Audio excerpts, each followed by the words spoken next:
comes life. So if you're new to my channel, please do consider subscribing and hit that bell to get notifications of my latest videos. And if you're not new to my channel, then thank you so much for watching and supporting me. So it's January, I'm here in the Polytunnel. There's not a huge amount to be doing at this time of the year, but what I have been doing is planning what I'm going to be planting over the year. So I've gone through all my seeds and I've made a note monthly of what I will be sowing. Now obviously we all sometimes get busy, and there are a few windows of opportunity, if you like. So for example, something might be you can plant or sow in maybe February, March, April, so I'll mark it down for February, and then if I don't get the chance to do it in February, I'll move it on to the next month. But equally I will try and successionally and stagger my sowings so that I can keep my produce going for longer.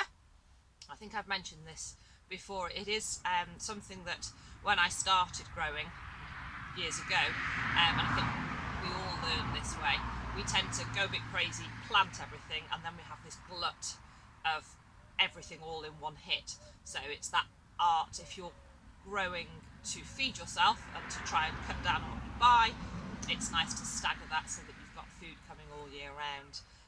But what's also really important for me is just eating seasonally. I genuinely don't understand the attraction in going into a supermarket in the middle of November, December and buying tomatoes. I just wouldn't do it. They look awful and they taste awful. You go out for a meal sometimes, don't you, with a wee side salad, and it's just so that seasonal vegetables and successional sowing, so you can keep growing all year round, which I'm fortunate I can pretty much do here in the Polytunnel, but equally you're eating what's in season, so you're eating all the time, but you might be eating different things. Okay, I'm rambling now, so I'll stop. So I have a plan, and there are a few things I can start off in January, and I have some other jobs to do around the Polytunnel as well. So here's my little notebook, and I've put all the months of the year into it, and then I can have a look each month and get those seeds.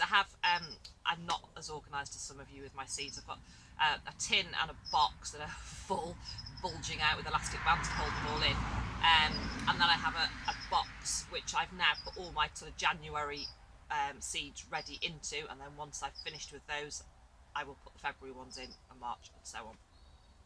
So in January I am hoping to sow broad beans, coriander, spinach, leek. I'm going to start some strawberries, but I will be planting those, sowing them into little trays and having them in the house, because they wouldn't do in here, they wouldn't germinate. Sweet peas, again, they'll be started off in the house, and I have some onion, F1 Bridget, which is a white onion seed. So I've got my sets already, which I planted in autumn. I popped those outside. But I will start some onion seeds, and I've also got some Red Baron, which I'll be starting a bit later in the year.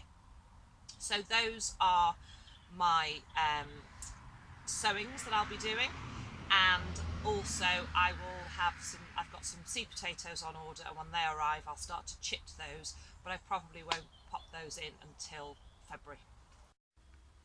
So here you can see some little teeny tiny leek. Now they've been going for a while. I planted those, sowed those seeds, crumbs, tail end of the summer, autumn time, I can't actually remember, and they can just sit there for now, and then when I feel they're ready they will be popped either into beds in the Polytunnel or into one of the outdoor beds. And then here I've got some little propagators, just move those out of the way. So you can see I can either fit, these are the little half trays here. These are actually really good. They are made from recyclable material, recycled plastic, and I do try and reuse them and reuse them and reuse them. I know most of us quite big on, being organic and being plastic free and, are environmentally friendly. But there are some times where, these are practical and they work. So long as I keep reusing them until they're, I can't use them anymore, then I feel that I'm not doing too bad a job. So you can either fit 2 of these half trays into each of these little propagators, or 1 of the full size trays, and I've got 4 of those. So I will start my seeds off in those, because obviously we're in the polytunnel, but it's not heated, so it'll be like a double protection. It still gets quite warm in here with the sunshine during the day, but there will be those days where you don't get as much sun. And as I say, I will also start some of my seeds off. I have an ottoman in the spare room which is under a window, so it's just that bit warmer and it gets plenty of light. And then another job that I have to do, which I'll get done on my next block of time off, I'm back on nights from tonight, is I don't know how well you'll be able to see, there's quite a lot of algae. You can probably see that on the polytunnel. If I move you over here, you can really see it there, and that's just part of having a polytunnel. So what I will do is I have a sprayer and this Algon, which is really great for getting rid of algae, and it is actually recommended. This is a First Tunnel from First Tunnel's Polytunnel, and they do actually recommend it. Obviously you have to be careful what you put onto the plastic, the polythene of the polytunnel, because I don't want to do anything that would be detrimental to it. So I will make up some Algon and give it a good spray. And this is a great time of year. It's mostly on the outside, but there is some on the inside as well. So the great stuff about this is you literally just spray it on and leave it. So I will spray the whole of the outside, and then I will let that do its thing.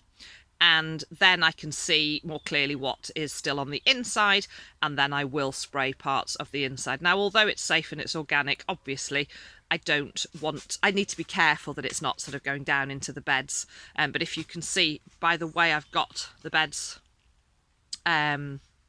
laid out, there is plenty of space down the back of each one, so I can still spray down the polythene without it dripping into the beds. But as I say, it is safe for pets, and it's organic. So that is a job that I need to get done.